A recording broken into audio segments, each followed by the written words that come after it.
ओम गण गणपतये नमः। ओम नमः शिवाय। शिवजी सदा सहाय। ओम नमः शिवाय। गुरुजी सदा सहाय। रुद्र संहिता प्रथम सृष्टिखंड। ऋषियों के प्रश्न के उत्तर में नारद ब्रह्म संवाद की अवतारणा करते हुए सूत जी का उन्हें नारद मोह का प्रसंग सुनाना, काम विजय के गर्व से युक्त हुए नारद का शिव, ब्रह्मा तथा विष्णु के पास जाकर अपने तप का प्रभाव बताना,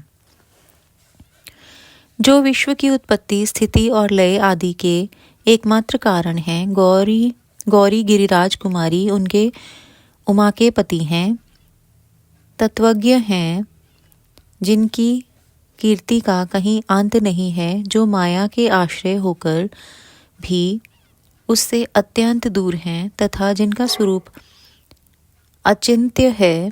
उन विमल बोध स्वरूप भगवान शिव को मैं प्रणाम करता हूँ।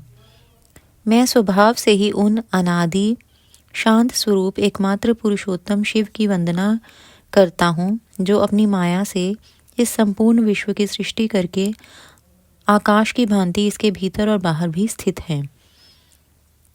जैसे लोहा चुंबक से आकृष्ट होकर उसके पास ही लटका रहता है, उसी प्रकार ये सारे जगत सदा सब और जिसके आसपास ही भ्रमण करते हैं, जिन्होंने अपने से ही इस प्रपंच को रचने की विधि बताई थी, जो सबके भीतर अंतर्यामी रूप से विराजमान है तथा जिनका अपना स्वरूप अत्यंत गूढ़ है, उन भगवान शिव की मैं सादर वंदना करता हूँ।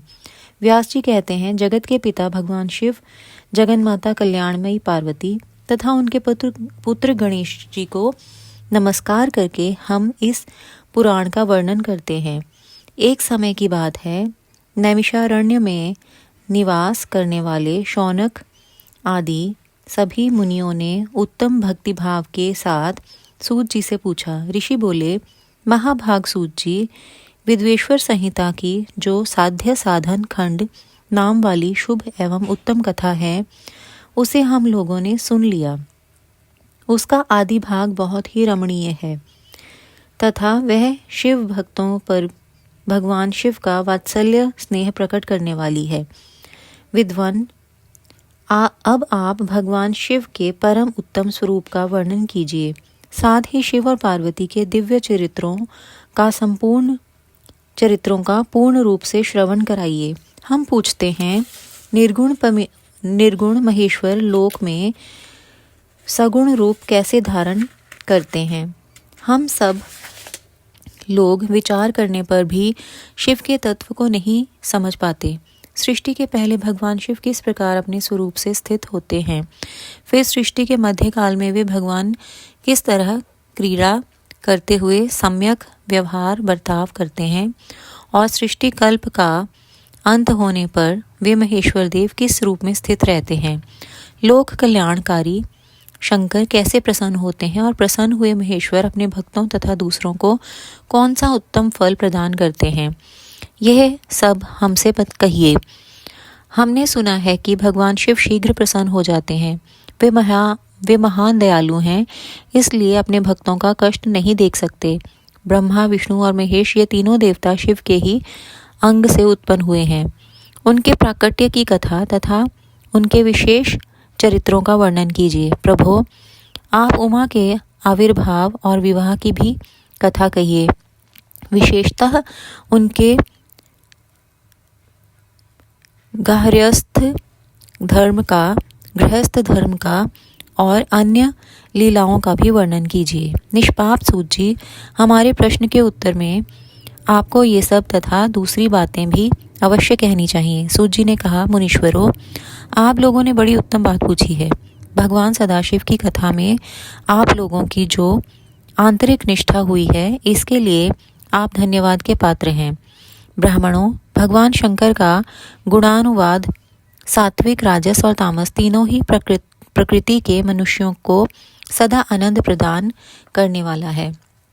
पशुओं की हिंसा करने वाले निष्ठुर कसाई के सिवा दूसरा कौन पुरुष उन गुणानुवाद को सुनने से ऊब सकता है? जिनके मन में कोई तृष्णा नहीं है, ऐसा महात्मा पुरुष भगवान शिव के उन गुणों का गान करते हैं, क्योंकि वह गुणावली संसार रूपी रोग की दवा है। मन तथा कानों को प्रिय लगने वाली और संपूर्ण मनोरथों को देने वाली है। ब्राह्मणों, आप लोगों के प्रश्न के अनुसार मैं यथा बुद्धि प्रयत्न पूर्वक शिवलीला का वर्णन करता हूँ। आप आदरपूर्वक सुने। जैसे आप लोग पूछ रहे हैं उसी प्रकार देवर्षि नारद जी ने शिव रूपी भगवान विष्णु से प्रेरित होकर अपने पिता से पूछा था। अपने पुत्र नारद का प्रश्न सुनकर शिव भक्त ब्रह्मा जी का चित्त प्रसन्न हो गया और वे उन मुनि शिरोमणि को हर्ष प्रदान करते हुए प्रेम पूर्वक भगवान शिव के यश का गान करने लगे। एक समय की बात है, मुनि शिरोमणि विप्रवर नारद जी ने, जो ब्रह्मा जी के पुत्र हैं, विनीत चित्त हो तपस्या में मन लगाया। हिमालय पर्वत में कोई एक गुफा थी जो बड़ी शोभा से संपन्न दिखाई देती थी। उसके निकट देव नदी गंगा निरंतर वेगपूर्वक बहती थी। वहाँ एक महान दिव्य आश्रम था जो नाना प्रकार की शोभा से सुशोभित था। दिव्यदर्शी नारद जी तपस्या करने के लिए उसी आश्रम में गए। उस गुफा को देखकर मुनिवर नारद जी बड़े प्रसन्न हुए और सुदीर्घ काल तक वहाँ तपस्या करते रहे। उनका अंतःकरण शुद्ध था। वे दृढ़ता पूर्वक आसन बांधकर मौन हो प्राणायाम पूर्वक समाधि में स्थित हो गए। ब्राह्मणों, उन्होंने वह समाधि लगाई जिसमें ब्रह्म का साक्षात्कार करने वाला अहम ब्रह्मास्मि, मैं ब्रह्म हूँ, यह विज्ञान प्रकट होता है। मुनिवर नारद जी जब इस प्रकार तपस्या करने लगे उस समय यह समाचार पाकर देवराज इंद्र कांप उठे। वे मानसिक संताप से विह्वल हो गए। ये नारद मुनि मेरा राज्य लेना चाहते हैं। मन ही मन ऐसा सोचकर इंद्र ने उनकी तपस्या में विघ्न डालने के लिए प्रयत्न करने की इच्छा की। उस समय देवराज ने अपने मन से कामदेव का स्मरण किया। स्मरण करते ही कामदेव आ गए। महेंद्र ने उन्हें नारद जी की तपस्या में विघ्न डालने का आदेश दिया। यह आज्ञा पाकर कामदेव वसंत को साथ ले बड़े गर्व से उस स्थान पर गए और अपना उपाय करने लगे। उन्होंने वहां शीघ्र ही अपनी सारी कलाएं रच डाली। वसंत ने भी मदमत होकर अपना प्रभाव अनेक प्रकार से प्रकट किया। मुनिवरों, कामदेव और वसंत के अथक प्रयत्न करने पर भी नारद मुनि के चित्त में विकार नहीं उत्पन्न हुआ। महादेव जी के अनुग्रह से उन दोनों का गर्व चूर्ण हो गया। शौनक आदि महर्षियों, ऐसा होने में जो कारण था उसे आदरपूर्वक सुनो। महादेव जी की कृपा से ही नारद मुनि पर कामदेव का कोई प्रभाव नहीं पड़ा। पहले उसी आश्रम में काम शत्रु भगवान शिव ने उत्तम तपस्या की थी और वहीं उन्होंने मुनियों की तपस्या का नाश करने वाले कामदेव को शीघ्र ही भस्म कर डाला था। उस समय रति ने कामदेव को पुनः जीवित करने के लिए देवताओं से प्रार्थना की। तब देवताओं ने समस्त लोगों का कल्याण करने वाले भगवान शंकर से याचना की। उनके याचना करने पर वे बोले, देवताओं, कुछ समय व्यतीत होने के बाद कामदेव जीवित तो हो जाएंगे, परंतु यहाँ उनका कोई उपाय नहीं चल सकेगा। अमरगण यहाँ खड़े होकर लोग चारों ओर जितनी दूर तक की भूमि को नेत्र से देख पाते हैं, वहां तक कामदेव के बाणों का प्रभाव नहीं चल सकेगा, इसमें संशय नहीं है। भगवान शंकर की इस उक्ति के अनुसार उस समय वहां नारद जी के प्रति कामदेव का निजी प्रभाव मिथ्या सिद्ध हुआ। वे शीघ्र ही स्वर्गलोक में इंद्र के पास लौट गए। वहां कामदेव ने अपना सारा वृतांत और मुनि का प्रभाव कह सुनाया। तत्पश्चात इंद्र की आज्ञा से वे वसंत के साथ अपने स्थान को लौट गए।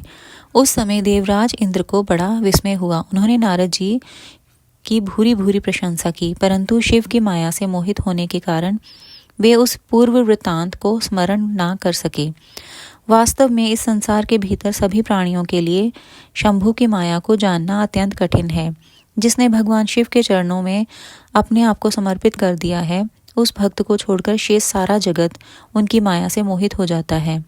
नारद जी भी भगवान शंकर की कृपा से वहां चिरकाल तक तपस्या में लगे रहे। जब उन्होंने अपनी तपस्या को पूर्ण हुई समझा, तब वे मुनि उससे विरत हो गए। कामदेव पर मेरी विजय हुई ऐसा मानकर उन मुनीश्वर के मन में व्यर्थ ही गर्व हो गया। भगवान शिव की माया से मोहित होने के कारण उन्हें यथार्थ बात का ज्ञान नहीं रहा। वे यह नहीं समझ सके कि कामदेव के पराजित होने में भगवान शंकर का प्रभाव ही कारण है। उस माया से अत्यंत मोहित हो मुनि शिरोमणि नारद अपना काम विजय संबंधी वृतांत बताने के लिए तुरंत ही कैलाश पर्वत पर गए। उस समय वे विजय के मद में उन्मत्त हो रहे थे।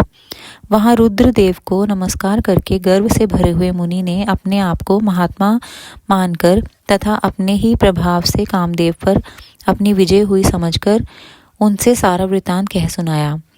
वह सब सुनकर भक्त वत्सल भगवान शंकर ने नारद जी से, जो अपनी शिव की ही माया से मोहित होने के कारण काम विजय के यथार्थ कारण को नहीं जानते थे और अपने विवेक को भी खो बैठे थे, कहा। रुद्र बोले, तात नारद, तुम बड़े विद्वान हो, धन्यवाद के पात्र हो, परंतु मेरी ये बात ध्यान देकर सुनो। अब से फिर कभी ऐसी बात कहीं भी ना कहना। अब से कभी ऐसी बात कहीं भी ना कहना। विशेषतः भगवान विष्णु के सामने इसकी चर्चा कदापि न करना। तुमने मुझसे अपना जो वृत्तांत बताया है उसे पूछने पर भी दूसरों के सामने ना कहना। यह सिद्धि संबंधी वृत्तांत सर्वथा गुप्त रखने योग्य है।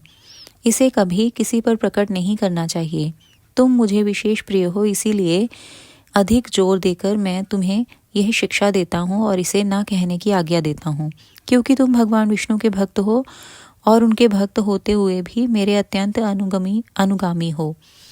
इस प्रकार बहुत कुछ कहकर संसार की सृष्टि करने वाले भगवान रुद्र ने नारद जी को शिक्षा दी। अपने वृत्तांत को गुप्त रखने के लिए उन्हें समझाया बुझाया, परंतु वे तो शिव की माया से मोहित थे, इसलिए उन्होंने उनकी दी हुई शिक्षा को अपने लिए हितकर नहीं माना।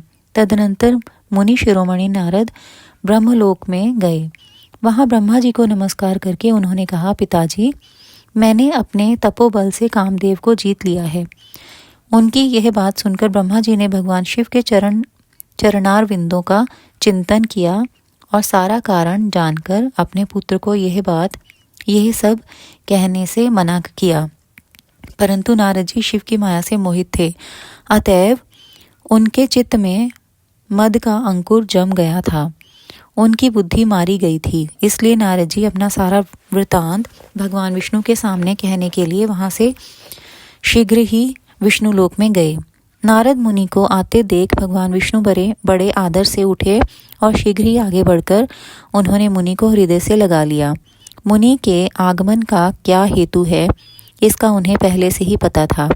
नारद जी को अपने आसन पर बिठाकर भगवान शिव के चरणार विंदों का चिंतन करके श्री हरि ने उनसे पूछा। भगवान विष्णु बोले, तात, कहाँ से आते हो? यहाँ किस लिए तुम्हारा आगमन हुआ है? मुनि श्रेष्ठ, तुम धन्य हो, तुम्हारे शुभ आगमन से मैं पवित्र हो गया। भगवान विष्णु का ये वचन सुनकर गर्व से भरे हुए नारद मुनि ने मद से मोहित होकर अपना सारा वृतांत बड़े अभिमान के साथ कह सुनाया। नारद मुनि का वह अहंकार युक्त वचन सुनकर मन ही मन भगवान विष्णु ने उनकी काम विजय के यथार्थ कारण को पूर्ण रूप से जान लिया। तत्पश्चात श्री विष्णु बोले, मुनि श्रेष्ठ, तुम धन्य हो, तपस्या के तो भंडार ही हो, तुम्हारा हृदय भी बड़ा उदार है। मुने, जिसके भीतर भक्ति, ज्ञान और वैराग्य नहीं होते, उसी के मन में समस्त दुखों को देने वाले काम, मोह आदि विकार शीघ्र उत्पन्न होते हैं। तुम तो नैष्ठिक ब्रह्मचारी हो और सदा ज्ञान वैराग्य से युक्त रहते हो, फिर तुम में काम विकार कैसे आ सकता है? तुम तो जन्म से ही निर्विकार तथा शुद्ध बुद्धि वाले हो। श्री हरि की कही हुई ऐसी बहुत सी बातें सुनकर मुनि शिरोमणि नारद जोर जोर से हंसने लगे और मन ही मन भगवान को प्रणाम करके इस प्रकार बोले। नारद जी ने कहा, स्वामिन, जब मुझ पर आपकी कृपा है तो बेचारा कामदेव अपना क्या प्रभाव दिखा सकता है? ऐसा कहकर भगवान के चरणों में मस्तक झुकाकर इच्छानुसार विचरने वाले नारद मुनि वहां से चले गए। शुक्राना गुरुजी महाराज।